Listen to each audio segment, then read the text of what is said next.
Hi, everyone, and welcome. This is the Apostate Prophet. I hope you're having a fantastic day. Please let me know, everyone, quickly if everything looks okay and sounds okay. Let me know about that. I have kind of a new setup, but I just hope everything seems well. Tell me everything is okay. Tell me everything is fantastic. Tell me everything is amazing. I'm late as always. I think people got used to that already. I'm such a loser, I know, but I apologize for that. Anyway, I am finally here after a short break with live streams again, and a series of live streams that I want to keep going forever if possible, because I will live forever. And today I have a guest with me who is an outspoken ex-Muslim that I'm very excited to be speaking to. I think she has a lot of interesting things to say. Sadia, how are you doing? I'm good, thank you. How are you? Good. Thank you so much. Can you help me pronounce that right? Did I say it right? Did I put the emphasis? Yeah, you said it right. You said it right. Actually, I haven't called myself an ex-Muslim for quite some time now. Oh, you haven't? Yeah. I don't really use the term. Even when I was working in the sector, I must have used it for about a year, and then I realized I didn't really like the term. It's not really. I think it fractures the kind of wider movement. I mean, I don't know. What do you think of what do you think of the term? That just means we have to go now. We have to end the stream right here. That's No, fine. no, I understand that. I sympathize with that. I mean, I sometimes still have my moments where I think about the whole ex-Muslim label, ex-Muslim movement, ex-Muslim community, and I want to say a few things that I shouldn't be saying out loud, and then I stop myself from saying that. But I'm interested in that, actually. Go on, tell me what you think about it and what you want to say about it, because that's something that's of particular interest to me, actually. So I think that that where Islam has been fetishized by the left, and the Muslim victim is fetishized by the left, the ex-Muslim victim and the ex-Muslim community has been fetishized by the atheist community. In terms of the oppression Olympics that goes on in the modern world, what you'll find is that in the atheist sphere, the ex-Muslims come at the top of the food chain. In the wider society, in the left kind of sphere, the Muslims come at the top of the food chain, right? It's exactly the same game, and I'm often quite startled at, for instance, the people that have been very critical, and rightly so, of movements like Black Lives Matter because of the divisive game that they play, that are very, very excited when they interact with ex-Muslims and fetishizing, the kind of stuff that they experience, when actually shouldn't they just be part of the wider kind of atheist movement? If they're just atheists, why are we kind of separating them out? I don't really understand that. What are your thoughts on it? Well, I have some issues with that. It's funny that it's kind of nice that we got into this discussion immediately, but I don't even most of the time identify with the atheist label in the atheist community. I just kind of I just feel like I'm not really a part of that. And I don't see that. I don't think that there is actually an atheist community, even if people want to pretend that there is one. There is no such community. It's extremely divided, extremely divisive. Especially the American arm of this supposed atheist community is obsessively preoccupied with American politics, treating it like Christian American Christians were the problem of the entire world, and so on. And like that was the biggest of our problems. And there is that part. There is this thing about ex-Muslims where I think it is justifiable to say that ex-Muslims are the ones who are most likely to be in danger among atheists in the world. So we ex-Muslims, people who have left Islam, are much more a target of oppressive thinking, of state oppressions, of persecution within society, and so on. That said, most ex-Muslims in the world, especially those in the West, are in no immediate danger. So I would probably disagree with you there. Like, I think that there is some danger. However, so I want to broaden this, right? In terms of the Muslim nations, like Muslim majority nations, as well as atheists in those nations, religious minorities, women who have sex outside of marriage, who have relationships that aren't permitted by their family or their community. There's a massive list of people in danger. Free thinkers generally there's usually blasphemy laws attached to their free thinking. Somehow it's manipulated and bought into that. Religious minorities in those nations usually have blasphemed in some way, shape, or form, and the blasphemy legislation is used. It's essentially like blasphemy laws, sort of anti-free speech laws, right? It's the same term but different, a different term for the same thing, right? So in terms of the Anglosphere and Europe, atheists from Muslim kind of communities are at risk in some ways, but it's entirely dependent on their families.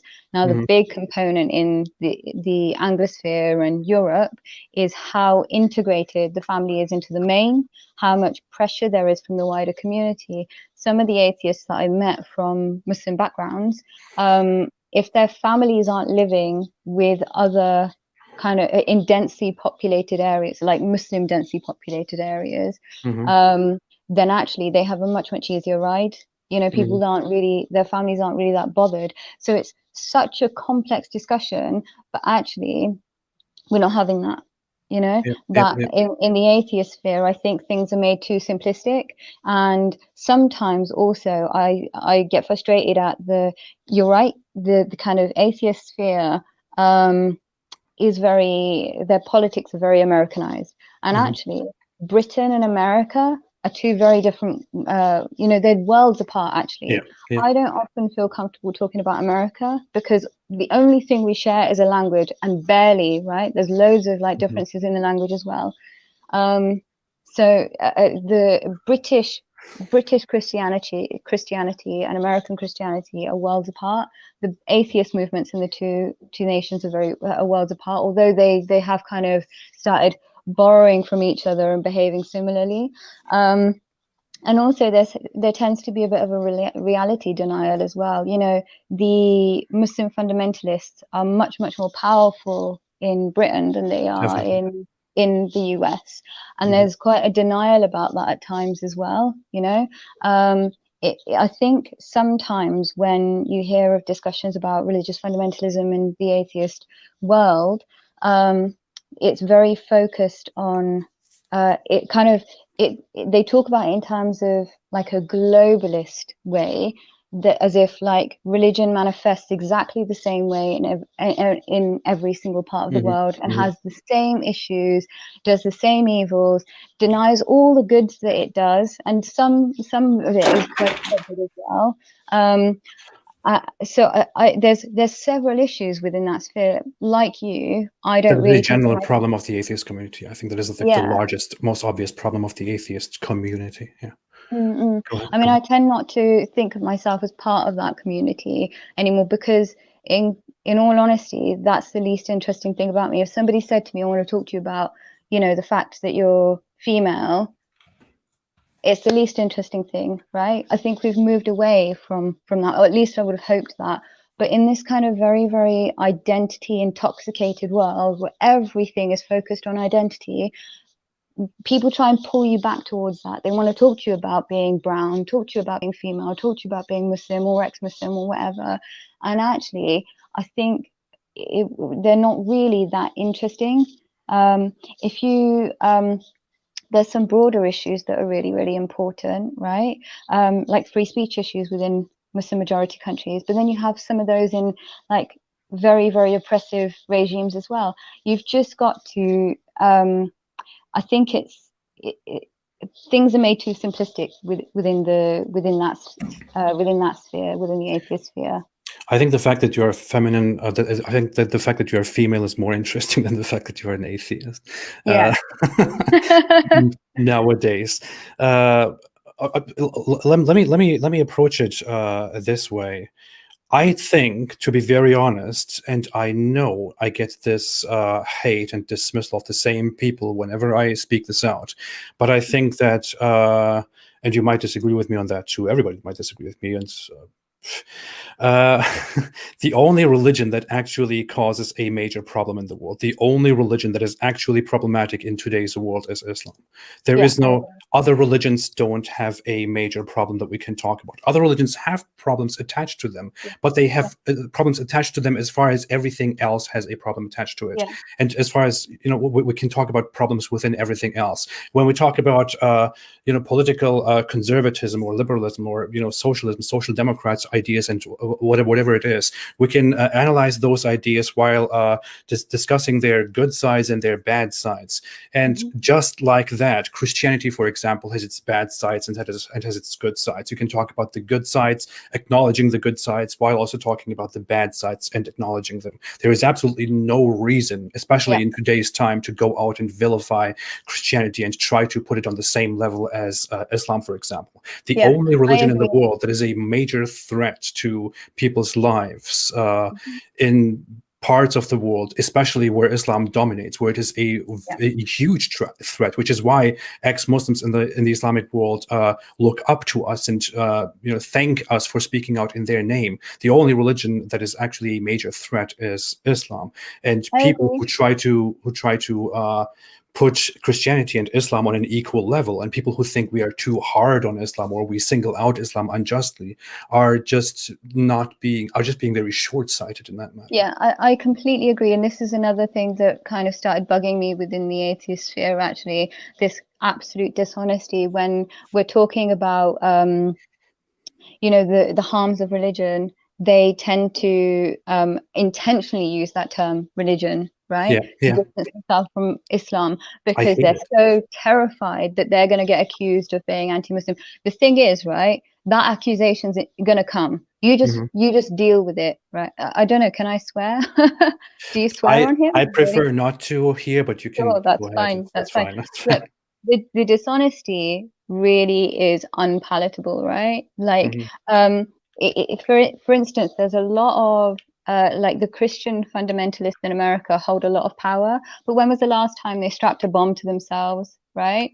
When was the last time you saw them beheading people? It's just not comparable.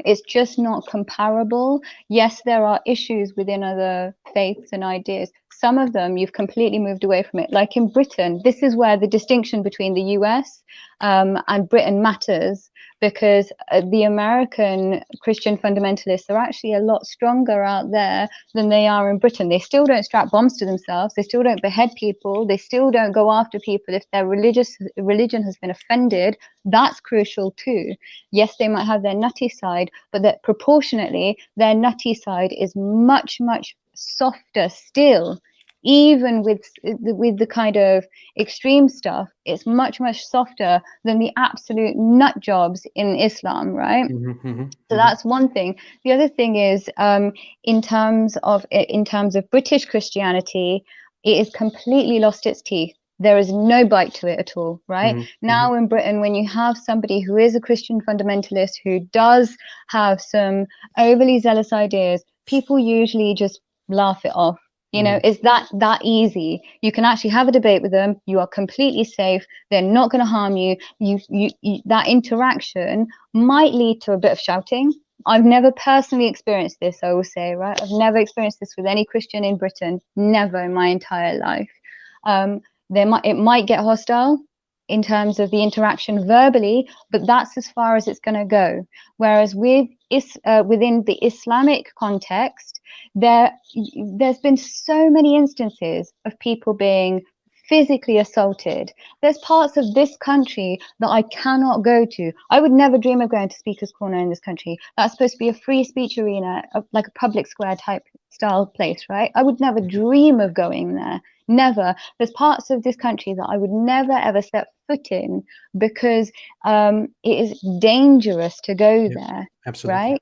So that reality denial, even within the atheist sphere, the so-called kind of community that is challenging these kind of religious nut jobs, they're often so unbelievably dishonest, and I do have a problem with that. The reality denial, the kind of dishonest comparison. I've seen quite a lot of ex-Muslims specifically actually going after Hindu texts, Hindu, like old Hindu texts, right? Saying like, oh look, this exists within Hinduism, but actually comparably they've moved on so much, right? Like there might be those texts, and it absolutely, in some rural parts of India, they're still going to have some very, very outdated practices. But actually, you can challenge them, you can change them, you can reform them. That they are moving on, which Islam is not doing. And I think the ex-Muslims have now become the obstacle to that as well. In many ways. It's also a huge false equivalence when you I have seen atheists, ex-Muslim atheists, who want to save themselves from blame and who want to appear like they are fair, and they criticize all religions because they feel so uncomfortable when people accuse them of being Islamophobic, while they are also acknowledging that that is no problem and that they are not Islamophobic. They're also trying whatever is in their power to make themselves look fair, and thereby senselessly attack Christianity or Hinduism, for example. And thereby they bring up examples from the Bible, for example, or even the Bhagavad Gita, where they try to point out something terrible, something bad, and somehow equate that to something bad in the Quran, and which just shows a I don't know how to express this, but an intellectual starvation of that is going on there, because the Bible, for example, they quote texts from the Bible that are a matter of a lengthy philosophical analysis which takes place in the Bible, because something like that does not exist in the Quran, which is a completely stupid book that simply preaches to the reader. They just confuse those things and think that that's a certain part of the Bible is just as bad as the Quran. Or when they go to the Bhagavad Gita, where there is a lengthy discussion about the war that is currently being held, taking place, they somehow think that a certain line within the Bhagavad Gita is comparable to the Quran, which says that you should fight the disbelievers until they are humbled and give you the jizya, for example. And that is I would even say, I would go ahead and say that is sheer dishonesty. But the thing is, I can't do that, because what it actually is that is just a big that is just mental gymnastics and a big chunk of ignorance on the part of ex-Muslims who try to appear fair and knowledgeable. Yeah, absolutely, I agree. I have to ask actually, because here, so I've heard a lot of people in that sector, in the kind of ex-Muslim sphere, talking about how they take issue with feminist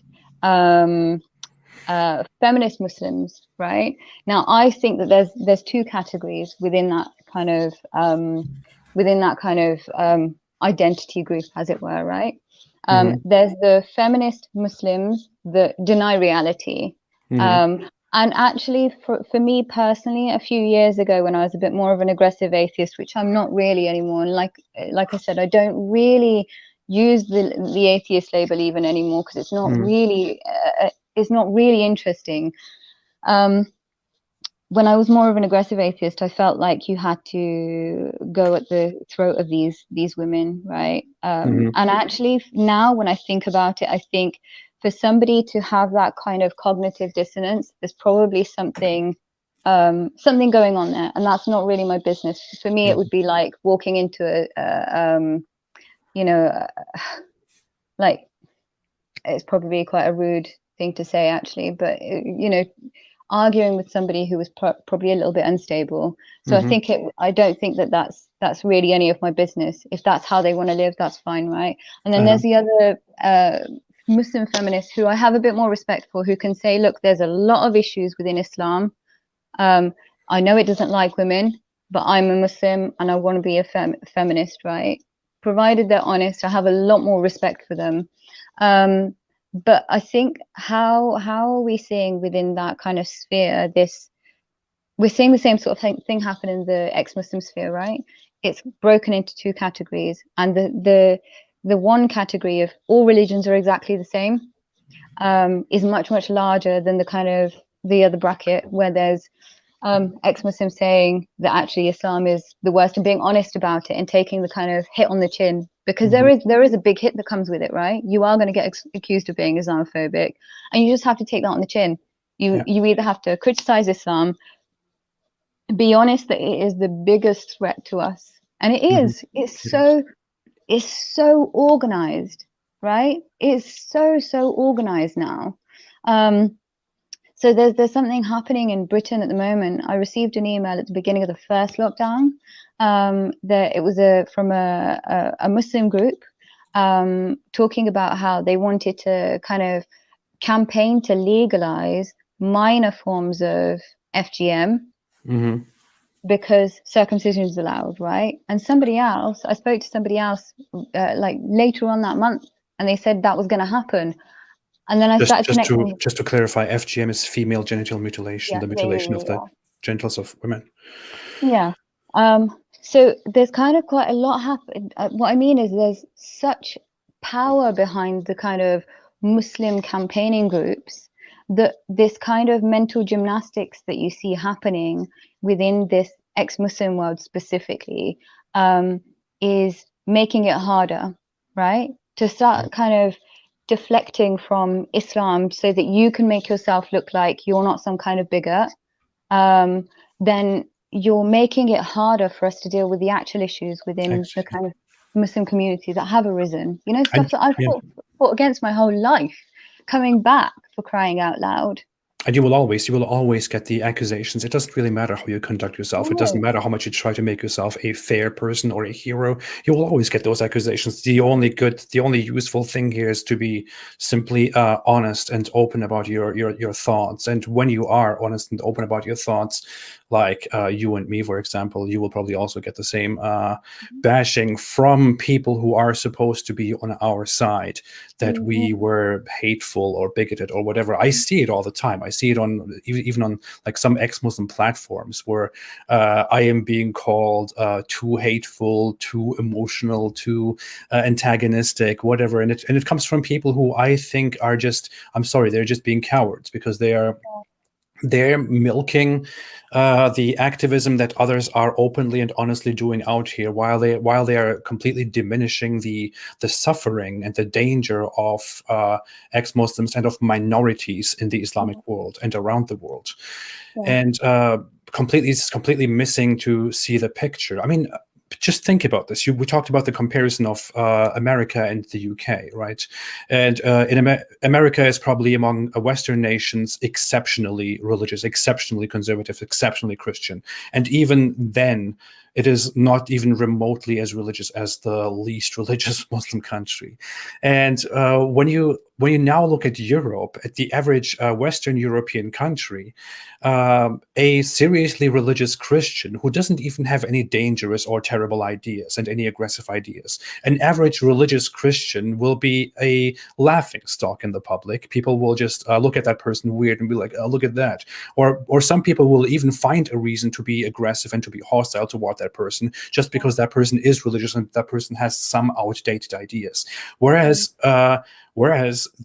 it is completely and entirely tolerated by the states, by companies, institutions, and by the average population that a popular Muslim apologist openly and proudly says that he thinks an Islamic State should be established and people who leave Islam and criticize Islam should be executed, and that he's proud of that, for example, which happened quite recently. That person gets in no trouble, and that is seen as normal because he's a Muslim, whereas a Christian cannot even properly say, I'm a Christian. And people don't see the double standards, the hypocrisy in this. It is just insane.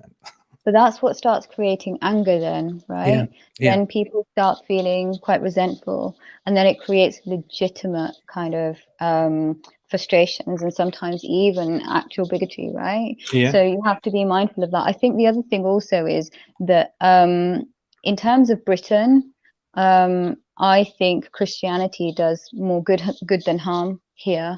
Because it gives a lot of community. There's I mean, me and my partner go every Sunday. At the moment, we haven't done for the last year for obvious reasons, right? But we go every Sunday to a monastery. They do the most amazing tea and cake. We don't go because we're religious. We go because it's a beautiful place to go. It's calm, it's serene, you know, and we've done it since we first got together, really. Sometimes when we were busier, we didn't go every weekend, but most weekends we used to go for tea and cake. And it's a Catholic monastery, and I've never ever felt unsafe when I go there, you know.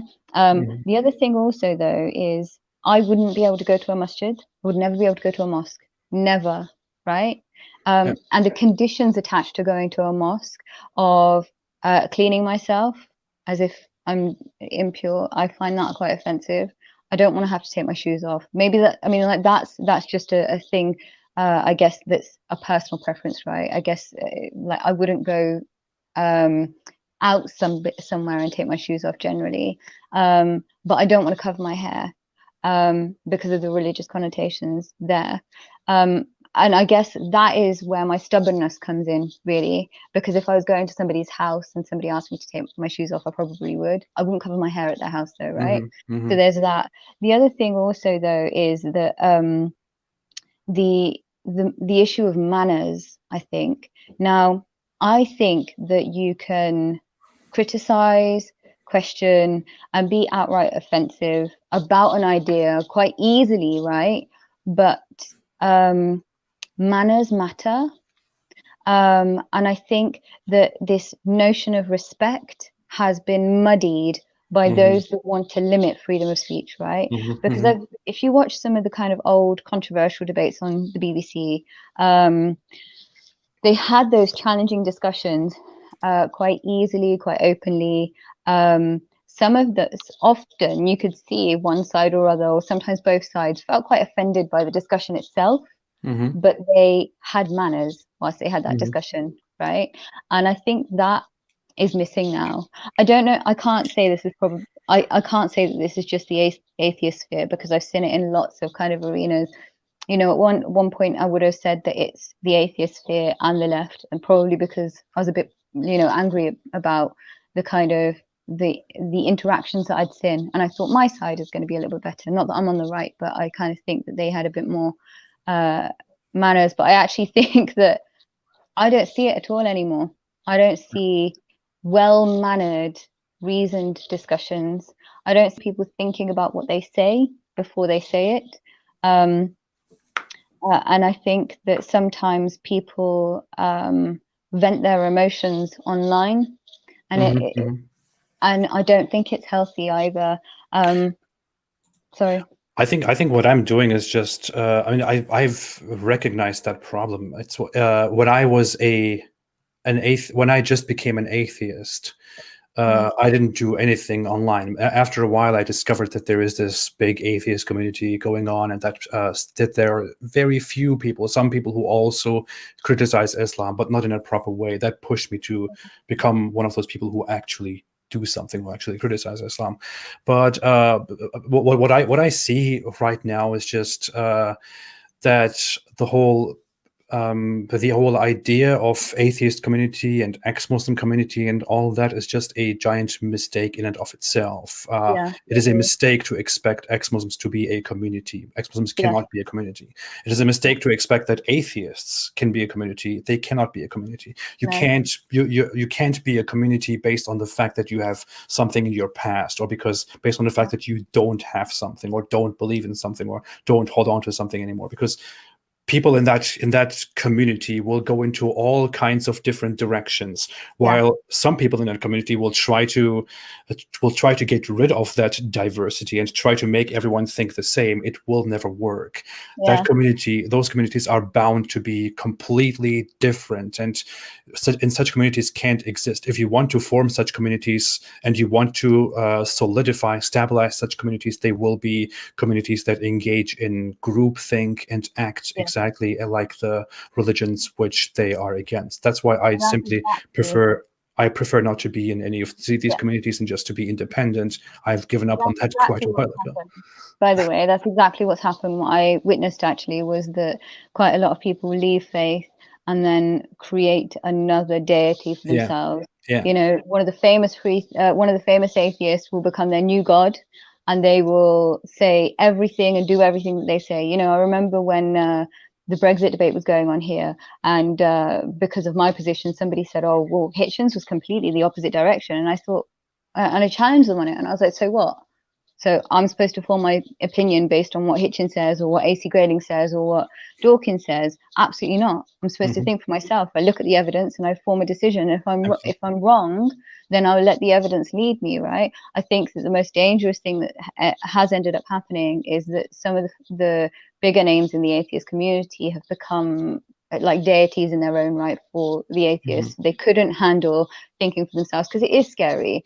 Right, there was a kind of breakdown within me that happened when I left faith, because what growing up in a faith does for you is it puts these kind of blocks around you, right? It's essentially like growing up with a wall growing around you, right? That keeps you upright, so that when you're unstable, you can fall back on God or this book or that prayer or whatever, right? So losing that is quite frightening, I'll be honest. Yeah. And learning to think for yourself, something that like Islamically you're not taught, are you? Like God did it, or it happened because of this is an incident or that belief or whatever. So you're raised stupid. I was raised stupid because of Islam. Yeah. Exactly, right? So learning to think for yourself is really hard, and that kind of self-doubt does make you feel stupid again, because every time you ask a question, and don't just believe that God did it, or don't just believe because it's in this book, you start equating asking questions or learning new knowledge to being stupid, and that's really hard to shift even today, right? I constantly feel like that's a personal challenge. What I think that is needed in that kind of atheist sphere for people who grew up in communities like ours, potentially, where, and not just, the Muslim community, I mean like strict religious communities that were very insular, that didn't let you kind of explore yourself. You need therapy. You do need therapy to kind of learn to think for yourself, to learn about kind of questioning, to learn to live without crutches. If that is a choice that you've decided to make, you do need some kind of therapy and support from that, because it's quite nerve-wracking, right? Especially if you've left the community or been forced out of the community, which is often the consequence for leaving faith in the Muslim context, right? That's one of the things that I appreciate about leaving Islam. It's not like many people will mention how they can do this now and they can do that now. I don't. That's not the most valuable thing to me. The most valuable thing to me is that I can now think without borders. I think I was always a skeptic. I always had all these questions on my mind, and I always wanted to go as far as possible with my questions until until there is just no answer left anymore. Then simply try to go on from there again. But with Islam, it's not like that. With Islam, you are in this very, very small, confined area of allowed thought, and you are not allowed to go out of there. And I just feel like the most amazing thing that I appreciate the most about having left Islam in the past is that I don't have those borders anymore. I can think whatever the hell I want and can bring my mind wherever I want it to go. And when people now comment and disallow me from using my mind again, I just like, hey, be quiet. I dealt with that. For us, right, one of the things that I do find, I had to fight really hard for my own voice. And I don't mean that in the context of being able to speak publicly. I mean in the most simplest of forms. I wasn't allowed to laugh out loud. My mum used to say to me, don't show your teeth when you laugh, don't open your mouth when you laugh. If you find something funny, just smile, because you're not a prostitute, right? It's loose women that laugh like that. And that was an idea within the community. So I had to fight really hard just to be able to talk, just to be able to laugh, just to be able to be alive the way I am, right? Now it's impossible to shut me up. But the other thing that I had to learn, and I'm still learning, actually, I had to learn how to learn. That's not something that's taught to us, right? We learn how to be told by other people, and that's it. Not learn anything for ourselves. No kind of intellectual inquiry, and that is really hard. Like, it takes me a long time to read a book usually.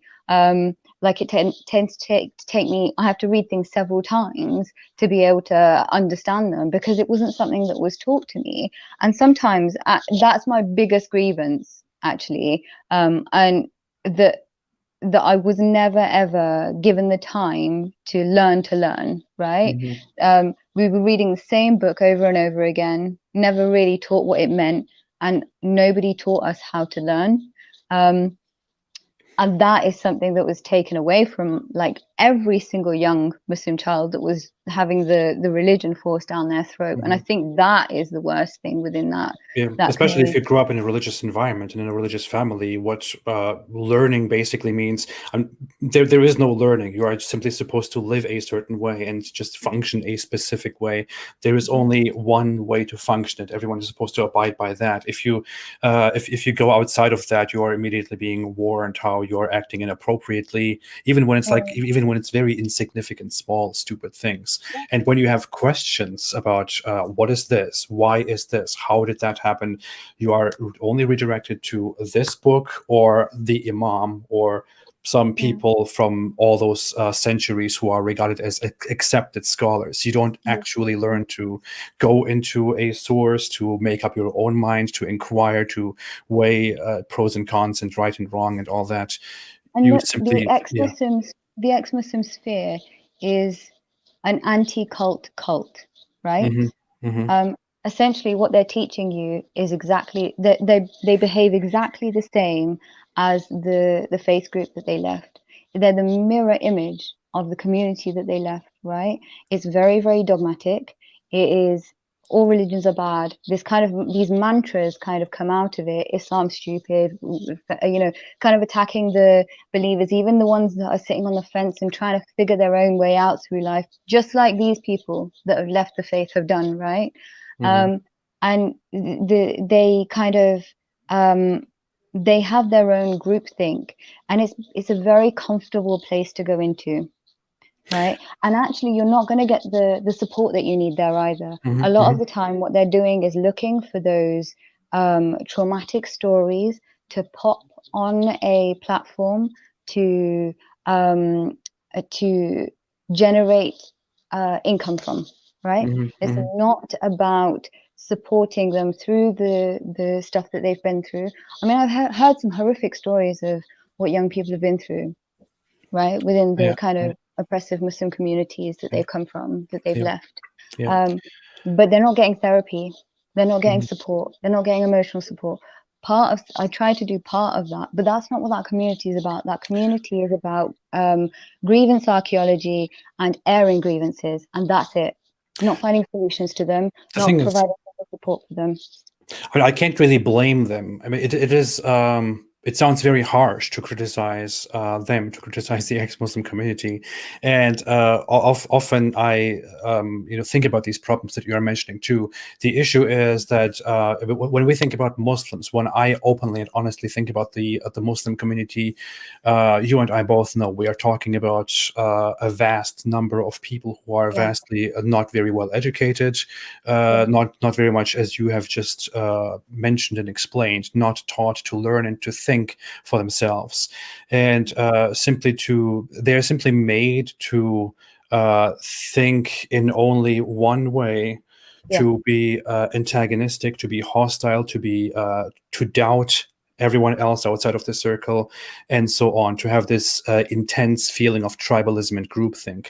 When and I have to say, it is pretty clear, just as most Muslims are ignorant about why they are Muslims, about Islam itself and about the world, most ex-Muslims are just as ignorant. The only difference is that they have left Islam for some reason in their lives, and they are now confronted with a new life, with new realities, which they don't exactly know how to handle. So they find other ex-Muslims who have also left Islam and just adjust to their way of dealing with the matter, and try to find comfort with each other because they have something in common, which is that they left this terrible religion behind. And then they and then they basically start applying this similar behavior of groupthink, tribalism, sticking together, doubting others, having this, making your own name heard and protecting your reputation and your credibility and so on. I can't really blame them for being like that. It is just that people are in general not very, people don't exactly approach life with much sophistication. They simply act as they feel like they need to act. I don't blame the individual ex-Muslims, but I do blame those that have created these organizations, right? Because what they've done is created platforms for themselves effectively, and that's it. They haven't created support mechanisms for the people that they're alleging to support. And often people come there needing support. I mean, I did exactly the same. I had like a personal experience, and my partner said to me, "You need some therapy. Maybe go to this group and they will understand what's happened." And actually, they didn't, right? It was more about, being on a platform and talking rather than getting therapy. And actually, it's a natural kind of thing to do, right? To leave a faith and realize, actually, this was all fraudulent, right? You hear that time and again. Most atheists talk about this kind of moment where they're like, "Oh, it was all lies, it wasn't all true." So they have that natural reaction of going through almost like a grieving process for the ideas that they once followed. That's completely natural. That should be done in the safety of a therapy room, right? Or a support room where you can say things that are really, really outrageous, sometimes even damn right offensive, but at least you're in the privacy of a support setting where you can explore that stuff, get over it, and crack on with your life, right? Not wallow in that for the rest of your life, not so that you or somebody else can capitalize off that experience, because there's loads of people ready to do that, right? And that's not happening. What's happening is that people's experiences are being used to further the aims of organizations. And I think all kinds of activist-y organizations are doing that right now. You find that in kind of women's rights organizations that are public facing rather than doing frontline work. With a lot of organizations that are doing frontline work, they don't spend time looking for sort of sob stories to capitalize off, because their capital is, we're doing the work, we're changing stuff. That's the stuff that's really, really beneficial and is actually making a larger impact in shifting attitudes in society. And I don't see that at all in the atheist sphere. You and I should create a new organization, a new front that focuses on just that and makes no promises of creating a community and a movement, and gives no emphasis on to personal drama and experience and all that. Let's do it. I've thought about it often, if I'm honest, but the other thing is, because I now feel so detached from it, I feel like maybe I'm not the right person. I've been thinking about it for some time, that in terms of therapy and support, right, I know what I'm doing, because that's my life's work, really. I've kind of always been on the front line doing supporting stuff, hands-on stuff with people, specifically in the women's sector. So I like a lot of stuff. When I did go into the atheist world, I tried to transfer that into that sector. However, the trouble is, the kind of majority of the atheist world is pushing so hard to only be public facing and not really be focusing on kind of the kind of hands-on work that I'm talking about. I don't know if I actually want to do it anymore, because I think the push is going to be much, it's going to be in the opposite direction too much. And maybe we're just not the right people to do it. I don't know. I understand that. I want to go into a few super chats quickly. I want to give those attention. I always feel bad about ignoring them. And before we move on, Suzuki Lucky made a super chat of 500. What is that? Is it yen? I don't know. Challenge Allah again to strike you with lightning. Dear Allah, if you're listening to me, please strike me with a lightning within the next 10 seconds. Don't say it's short notice. Don't make excuses. 1, 2, 3, 4, 5, 6, 7, 8, 9, 10. Yeah, thought so. But Thank you, Suzuki Lucky, for that. Hindu Story made a super chat of $5 Canadian and said, Hi, Hindu Historian. Thanks for always being here. Sam made a super chat of 50 Swedish crowns and didn't attach anything to it. Made another super chat with the same amount and said, Greetings from Sweden. I want to become an activist as well. Thank you for speaking up. Never stop. Thank you so much. And go ahead, do that. I support everyone who wants to go out there and really share their own message, share their own side of the story, and so on, even if we vastly disagree on what we think and what we do. Sojkovic made a super chat, as always, Sojkovic, thank you, of 200 Czech krona and said, Hello, AP, I hope you are well and I will be watching. Thank you, and I'm proud of that. This is a reference to this recent video where someone said that people like me should be executed and he'll be watching, and they're proud of that. That has just become such a meme here. Ralph Gateau made a super chat of $5 and didn't say anything. I appreciate it. Thank you. Dag Vader made a super chat of 899 rub and said, Ridvan, please call famous ex-Muslims like Ibn Waraq, Hamid Abdul Samad, Ali Sina, Hassan Radwan, Masked Arab, and Sheriff Gabber on your show. I welcome everybody. I try to contact some of these people. It's not always easy. I welcome everybody. I'm always ready to work with everybody. I'm just trying to get back into doing stuff again. As many people know, I have been very much personally busy recently, still am. I'll give some updates about that. Al-Uza Akbar made a super chat of $2 and attached an emoji that says one up. And finally, St. Miles made a super chat of $9.99 and said, great presentation and enjoy listening to Sadia Hameed's eye-opening views on mental adjustments encountered, duty calls. Thank you, St. Miles. I appreciate it, and see you again. Yeah, Sadia, I'm also, I appreciate the conversation that we're having very much, just so you know.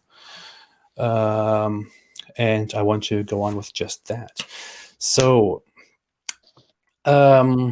how is it with your background? I just want to get to know you a little bit better with your history. I know you don't want to focus on that. You don't want to go into very much about your ex-Muslim past, but just to have some background information here.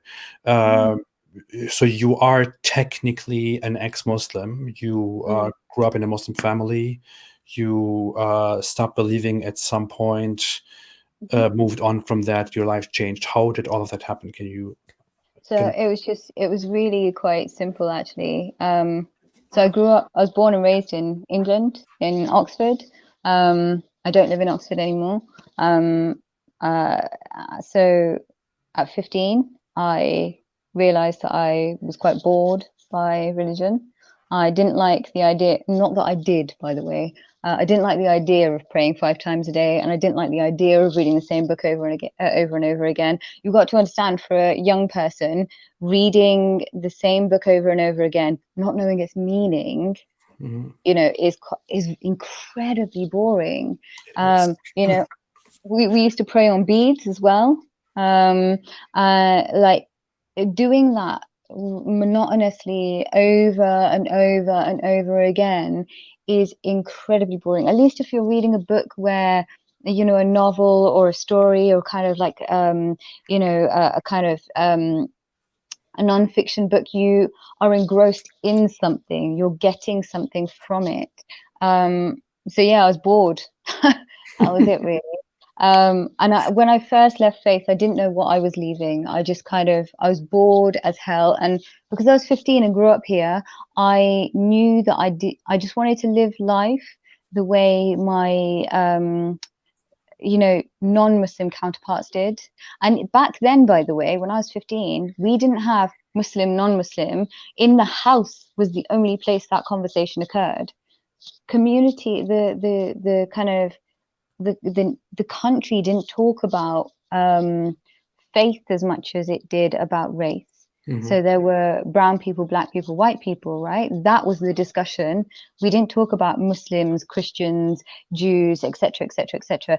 We did in the household, like our family and community did, because we know that there's quite a lot of bigotry from within the Muslim community against other people, right? But on the whole, it wasn't even like, I feel like Britain's become more focused on faith in my lifetime. Before it used to be called a multicultural or multiracial community. Now it's called a multi-faith community as well. So that was quite worrying, a worrying development. But yeah, the first time I left faith, it was nothing really exciting. I told my mum, and she said, "Don't tell anyone else because we would have to kill you." But I didn't, when somebody says something and there's a bit of seriousness to it because they've said it, but you almost don't believe it at the same time. It was kind of like that. I never told my mum anything ever again in terms of that. She found out a lot later. It was almost 13 years later that she found out. But I'd been a non-believer all that time. And I went back to it for about 6 months in between because I was engaged to a guy that was arranged in Pakistan. And that's when I researched quite a lot. But there's a whole list of reasons now that I know that being a believer wouldn't be right for me in terms of, or being a Muslim wouldn't be right for me, actually, specifically. That, the kind of, Islam's interesting in, perhaps I should talk in the British context. On the one hand, you are told that you are always going to be a victim. On the other hand, you are told that you're better than everybody. So that kind of complex kind of toing and froing, I saw that all my life. But one of the things that I found particularly troubling, which most people should know about now, if we're honest, is the kind of ethno-religious supremacy within Islam. I have a real problem with that. I wanted to have a white boyfriend all my life, actually. I was always I felt safer within that community because the eyes and ears within the Pakistani Muslim community were always so oppressive. And I always felt a lot more freedom within the wider community, I should say. Now I wouldn't say it was like just the white community because I don't feel that unsafe in the non-Muslim community, right? One of the things that you gain as you grow up is the language to talk about these things. And I definitely think that the Muslim community is very, very, very oppressive, even in England, because we're afraid to challenge them. And I think that although some will say that this is a community that faces bigotry and faces oppression, I think if you have a community that can get away with committing crimes without real challenge, then I would argue that they're pretty privileged, if I'm honest. I'm thinking not just of grooming gangs, I'm also thinking of the harmful traditional practices that professionals feel very, very nervous about challenging. I think that then I would argue that that's not an oppressed position to be in, actually. But yeah, like there was that, and then the obvious one that nearly every single, atheist with a vagina from our backgrounds would say is being female within Islam is very, very difficult. You are restricted in who you can love. You are restricted in how you can behave, what you can wear. The restrictions are very, very, the list is very long. So it was an easy decision, if I'm honest. It is. Thank you so much for sharing all that. I made a few notes that I want to go through, but something that I want to quickly remark, which is about your one of your final points about being a woman within Islam.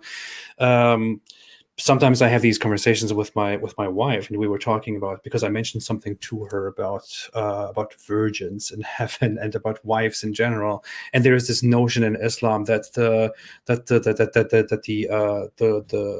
huris, the virgins that men will receive in heaven, are more beautiful than anything in the world, than the women in the world.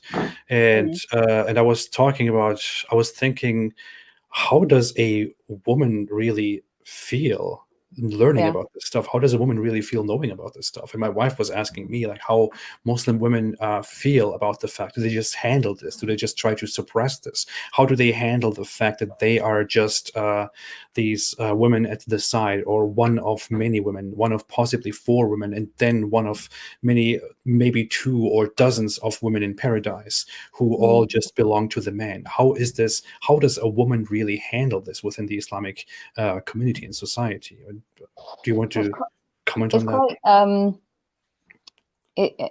It's quite offensive, actually, that they the promise is that they're going to be more beautiful than any woman on the planet, right? So presumably we're all really ugly, but also it does hammer home that Islam isn't a religion for women, right?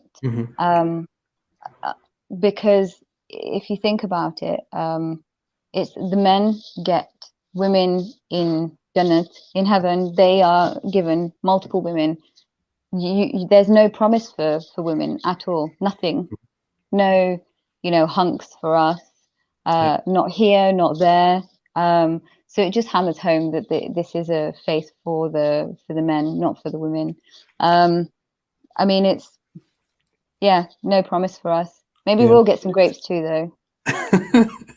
It's funny that the Quran always talks to men. It's like there are only a few parts where the Quran seemingly addresses everybody, or where the Quran seemingly addresses women explicitly. But in the vast majority of the book, the Quran talks to men or to the believers. And it's when it talks about women and what women should do, it says, tell your women or tell your wives. So it is like men are addressed, and wives are just those secondary people who are supposed to listen to what the men says in the authority of the Almighty Allah, as the book describes it. It's kind of, it is really strange to still be attached to that in the 21st century. It requires a lot of education, I believe, simply to. But that's because we're deficient, isn't it? That they you're think stupid. You're stupid. Yeah, exactly. Yeah. That's a reference to, for all those who are confused by that statement, that's a reference to one of the hadith in which Muhammad speaks to his believers, and he says to women that that the women will form the majority in hell. And he says that that is because they are ungrateful, and they're deficient in religion, and they're deficient in intelligence. That's what he says to the women, which is why the women are supposed to pray more and do more charity and all that stuff. I mean, the thing is, we don't have to wait to die for that, right? Go to any Muslim majority country and it's already hell for women, right? Yeah, it is. Absolutely. So we don't need to wait, mate. We're already there when it comes to those nations. Thank you very much. Life is hell already. Right.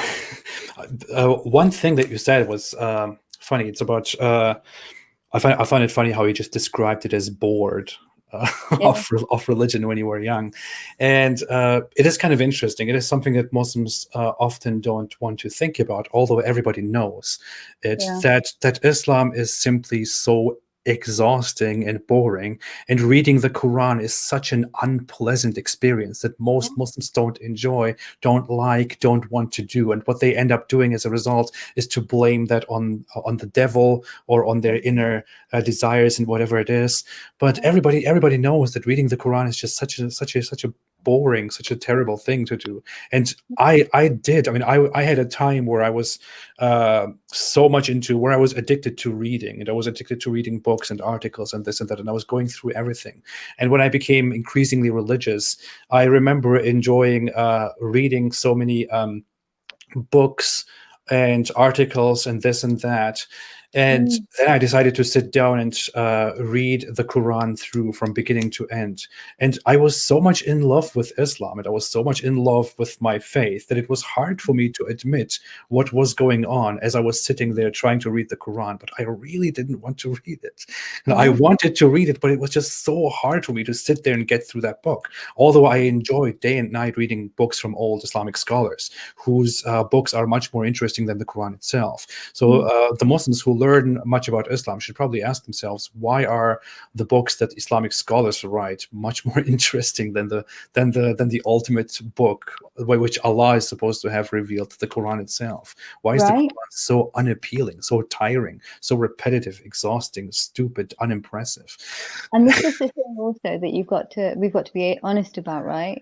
The kind of I think there's a plague of ignorance within the specifically ex-Muslim community. Actually, I'll say here, because where if you've read the Quran and then you've read the Bible, it's true. In terms of literature, the Bible is written beautifully. It's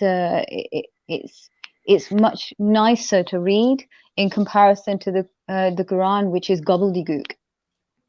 And it has a plot to follow. You actually know where the beginning and where the end is. You know what you're reading. Yeah, they're beautiful stories. Whereas with the Quran, it seems slightly like it's written. I mean, I think I'd be able to follow a story written by dyslexics easier than I would the Quran. I don't know, maybe your experience was different here, but I read a lot of books about women's role in Islam when because I left twice. I got engaged when I was like on the cusp of turning 18, 19 when I got engaged, and for about 6 months I went back to the faith, and I read a lot about a wife's role within Islam, and at that point I was reading books about what a woman's role, a wife's role, and a kind of like essentially what I had to do as a wife and a mother.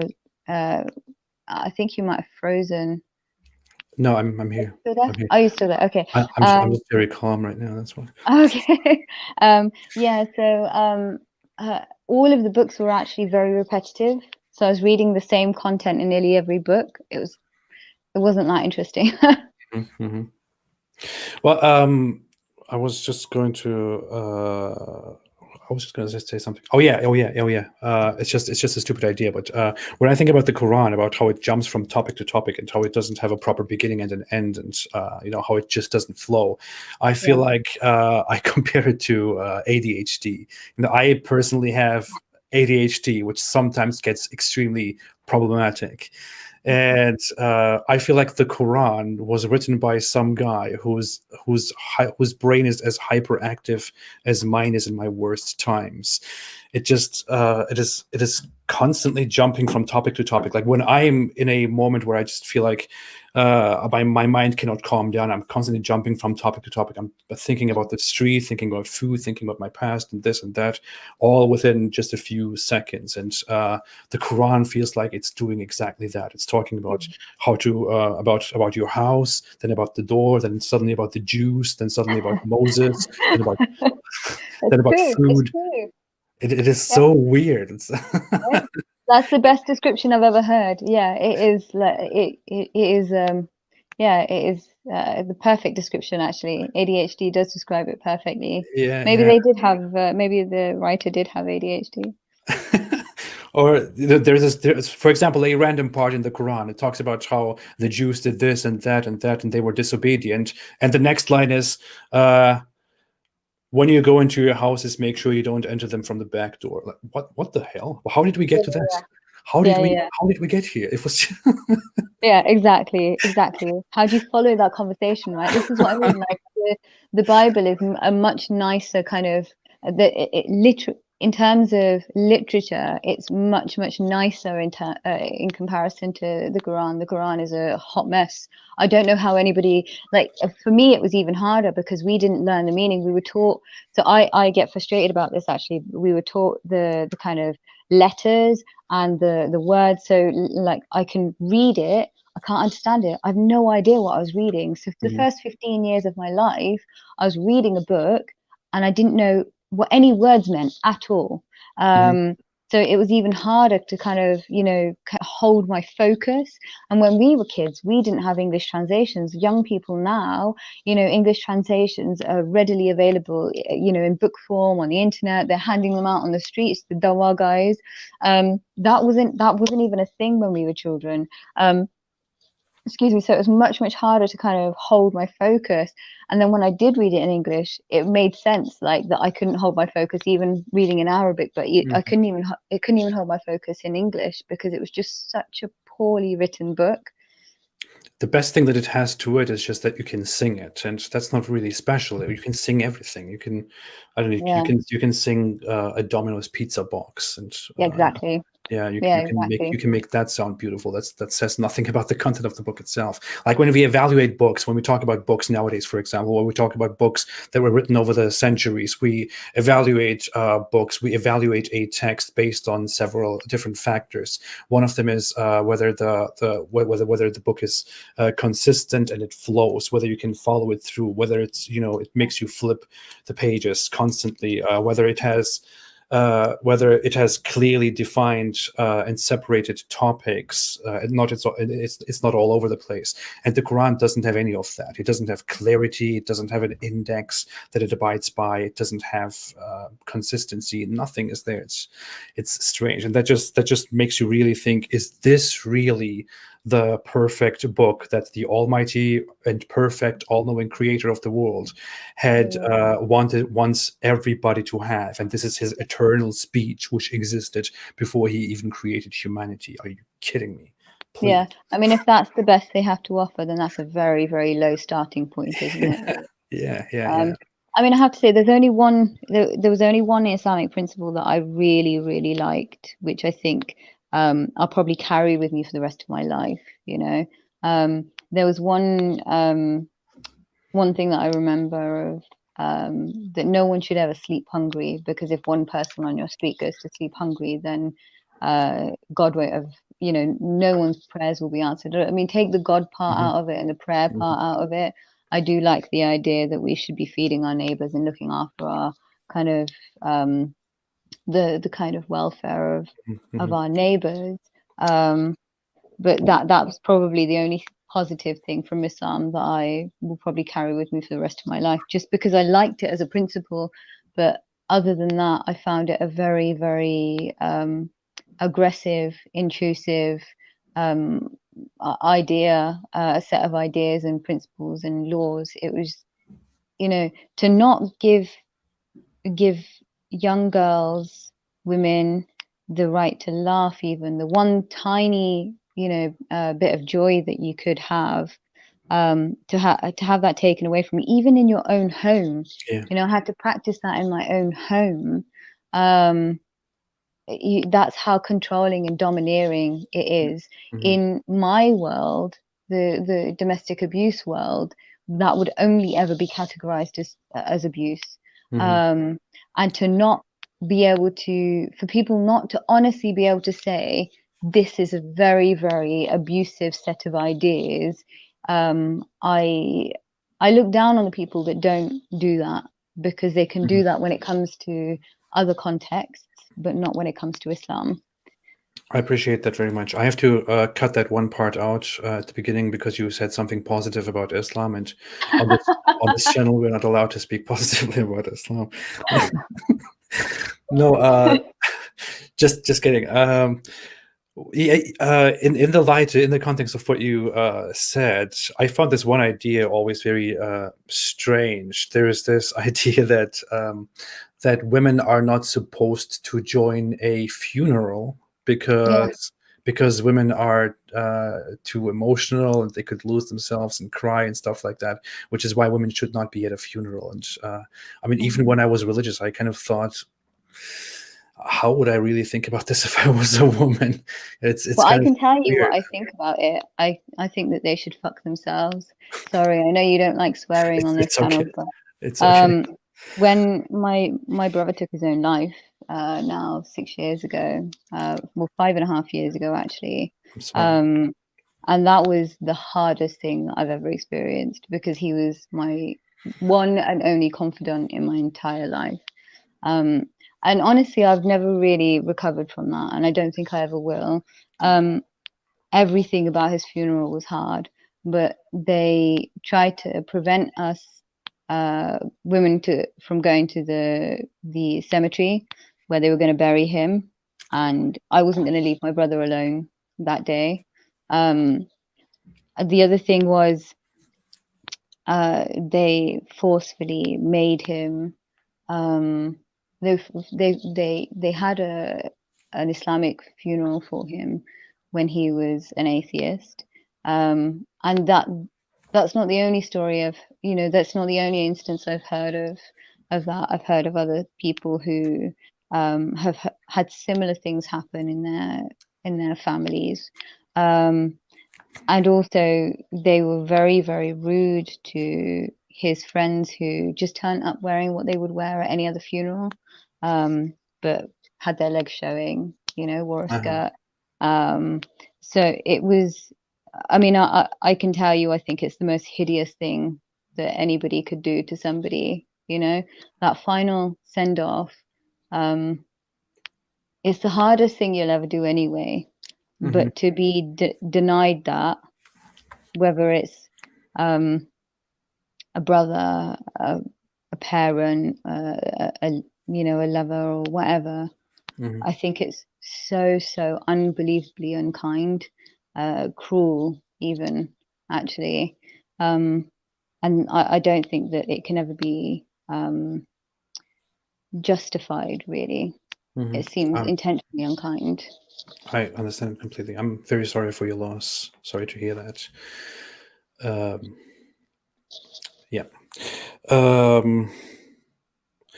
Yeah, we talked about how is your relationship with people now, by the way. I don't know if you want to talk about that. It's just something that people frequently ask when we get to our journey from Islam, the aftermath, and so on. Is your relationship with your family, relatives, and all that better? Or And this isn't just something that happens with people from the community that leave faith, right?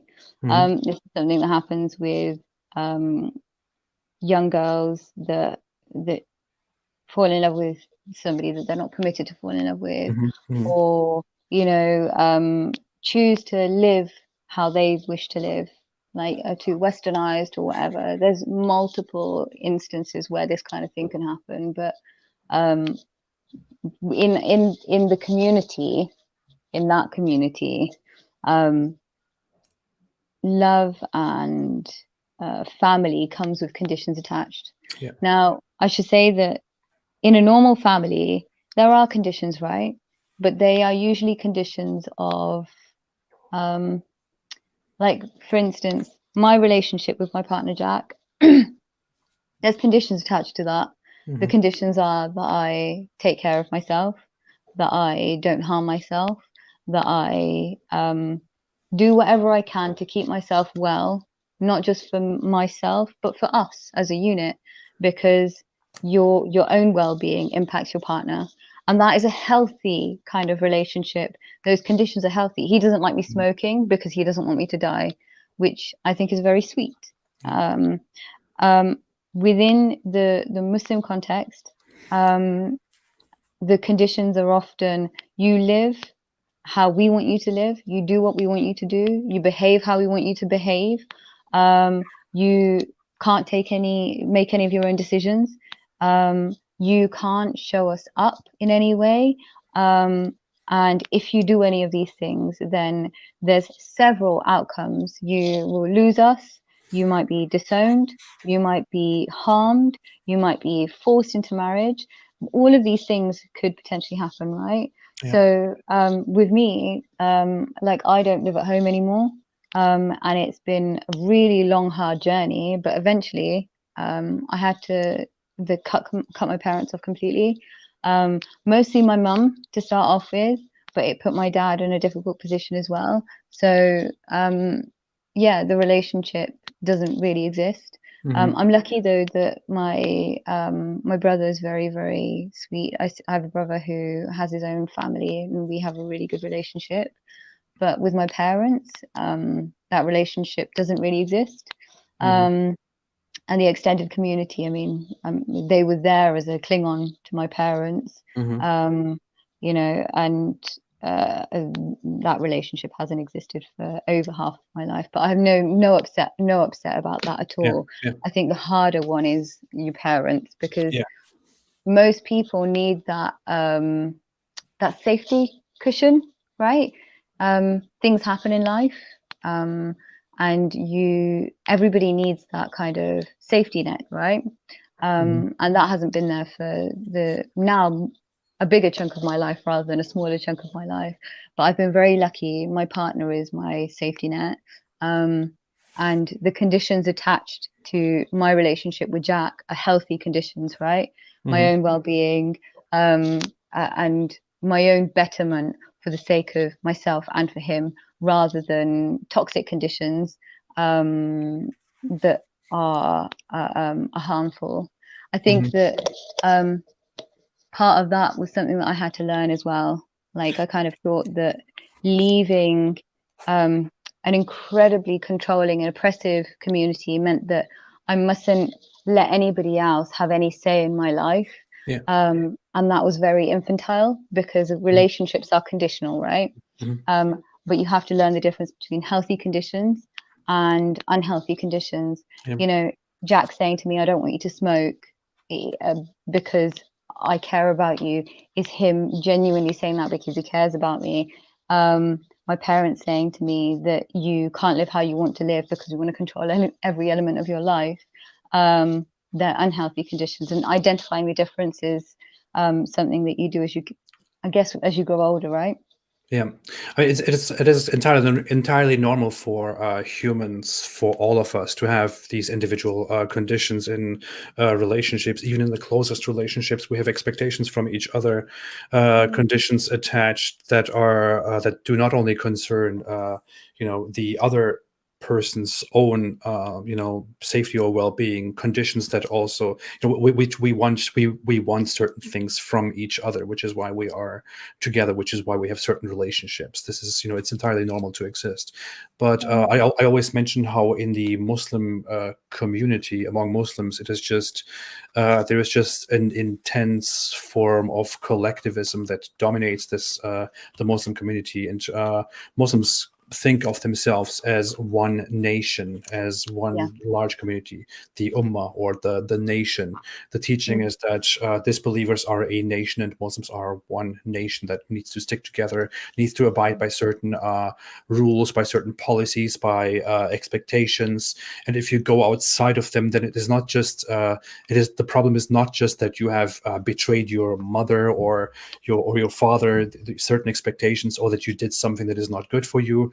What happens is that if you do something, if you go outside the circle, if you have left Islam or engaged in a relationship that is not approved by the Muslim community, then you have betrayed the entire Muslim community.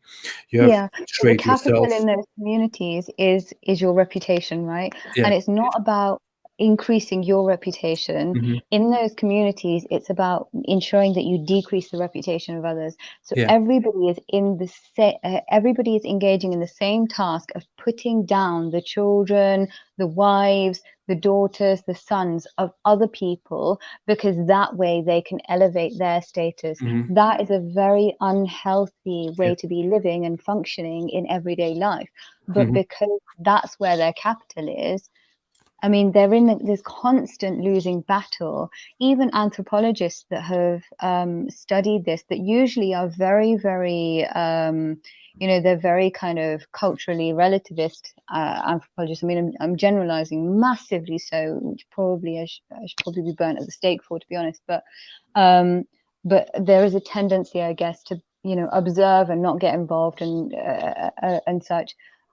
Even they were a bit perplexed by this kind of idea of putting other people down to elevate your own status, which exists in some communities. But you're right, in the kind of Muslim context, that is what we see, right? Absolutely. Thank you for that. I want to quickly go into some super chats and questions. I believe you don't have much time. I will let you go quite soon, but there might also be just comments or questions directed at you. I will go through the super chats now, everybody. Siva Bala made a super chat of £5 and said, "Good show." Thank you so much. I appreciate that. True SN8P made a super chat of €5 and said, "I like your videos. I'm watching and I'm proud of that." And Naughty Yogi made a super chat of 40 Indian. I don't know the currency of India, but yeah. Rupees in India. Yeah. Okay. And made another super chat of the same amount. And another super chat of the same amount and said, Sadia, are you exploring some kind of spirituality? What do you think, Sadia? No. I think I had that. I kind of saw that as a bit of a phase early on. In my very, very early atheist days, I jumped from atheism to spirituality. Because I think jumping from religion, I mean, I don't know many people that have done it completely cold turkey, right? I jumped from atheism to spirituality, and I was kind of like a bit of a hippie. I took a lot of narcotics at that time. Yeah, it's natural to become quite spiritualist at that time, isn't it? So yeah, unfortunately not. Yeah, no, I kind of just stick with evidence, which is hard, you know. It's hard to kind of be aware of your own biases and your beliefs and constantly challenge them. I don't know if I'm always successful, if I'm honest. It's really, really hard not to be tribal as well, and kind of look at everything on a case by case basis. And I don't know if I'm always successful. I'm always open to be challenged. And I think my new kind of thing is to try and ensure that most of my interactions are respectful. It doesn't mean I won't say what I'm thinking. I'll just try and be kind of considerate of the other person's position. I think that's probably my new religion, really. Yeah. That's a good way to look at it. People keep making comments about my hair. I'm sorry. I keep touching it. Vedansh made a super chat of $1.99. Thank you so much, and no question attached. ASDF made a super chat of 100 Swedish krona and said, a bit lame request, sleep. Quran 223 about women being tills for men to plow. Does it actually say in Arabic, approach them consensually, or is that just a PR trick? Best regards to you both. Heart. The text doesn't speak of consensually at all. The text simply says women are your tilth or your whatever it is, fields, approach them as you wish. That's all the text says. And also consent is quite a new concept really for the whole of society. Yeah, you know, it's just it's slower in some parts of the world than it is in other parts of the world, right? Even in the Anglosphere, in terms of, if we were to just look at England alone, it was 1991 that it became a criminal offence to rape your wife. Now, in terms of the sexual violence sector, you know, I worked in it for a few years myself. Where I live, we used to conduct the forensic examinations for victims of rape. The police would pick them up and bring them to the forensic unit. And what we found in terms of the evidence at that time, now I haven't worked in that specific area of sexual violence since 2016.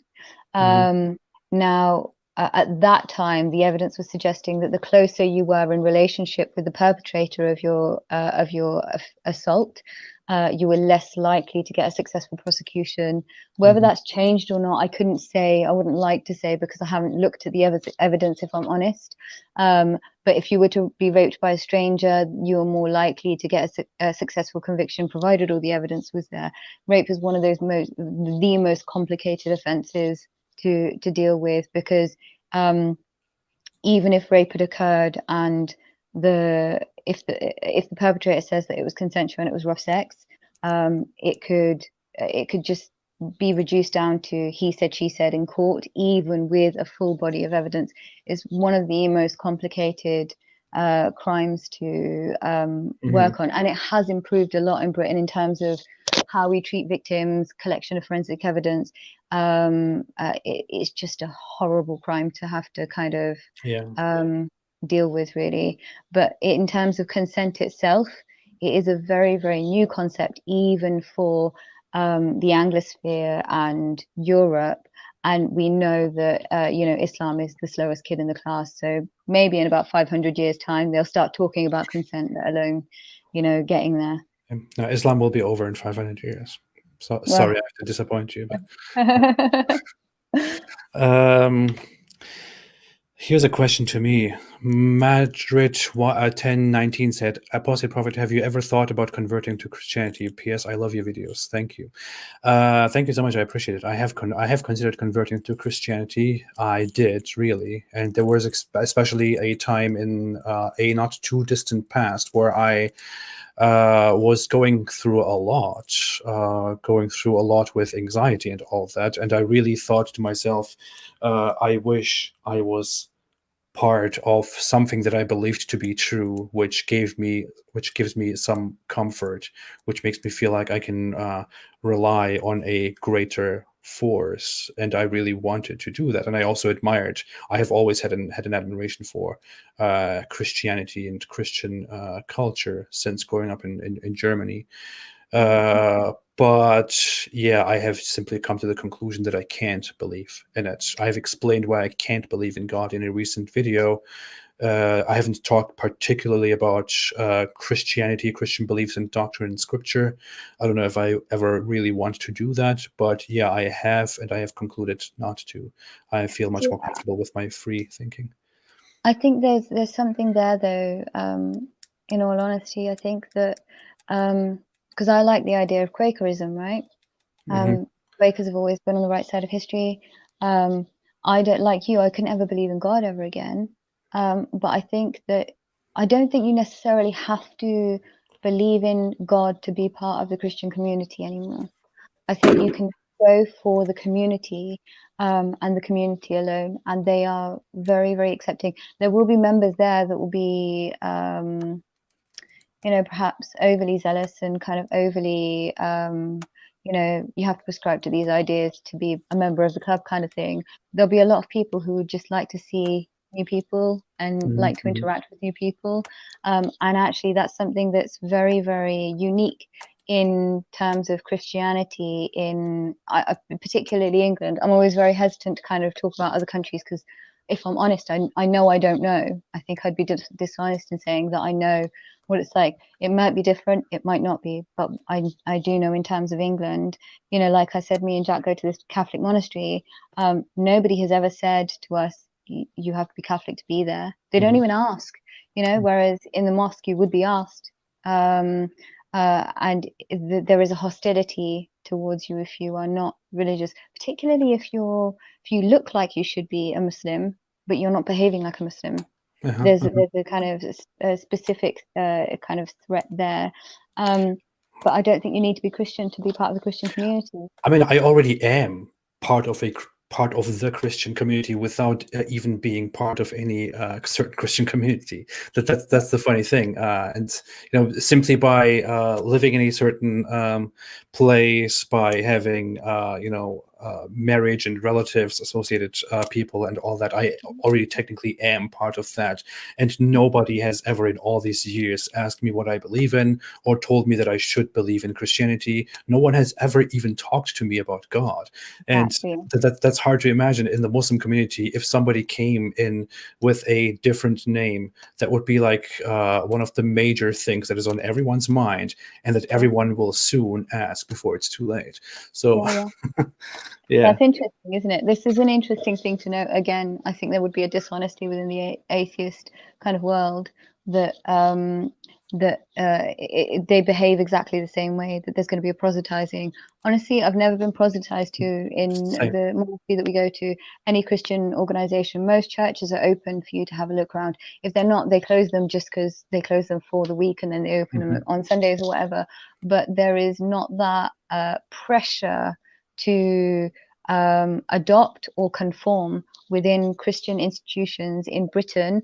In comparison, if you go to a Muslim institution, there is a pressure constantly, sometimes spoken, sometimes unspoken, and it feels very different. I agree with that. Thank you so much.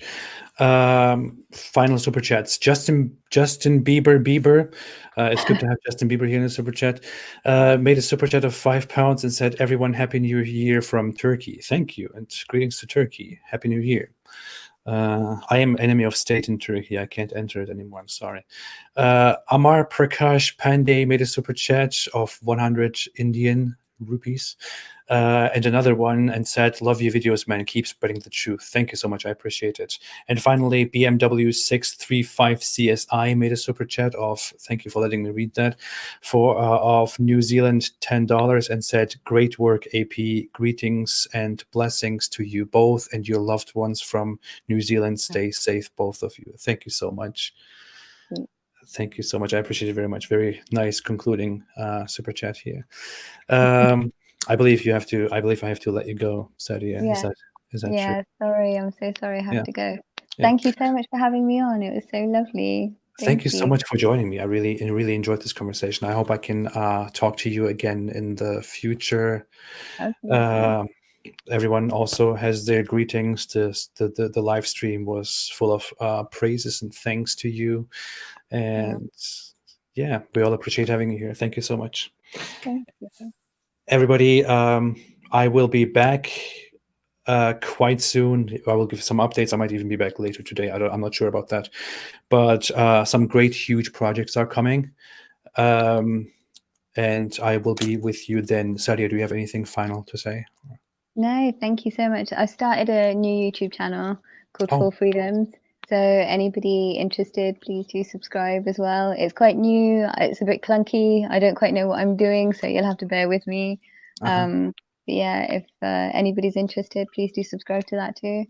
I will link it below in the description and also in the pinned comments. So everybody, if you are interested, you can follow Sadia right there. And yep, thank you everybody so much. Thanks for joining. Thanks for coming, Sadia. I appreciate it very much. Have a fantastic day, everybody. And as always, stay away from Islam.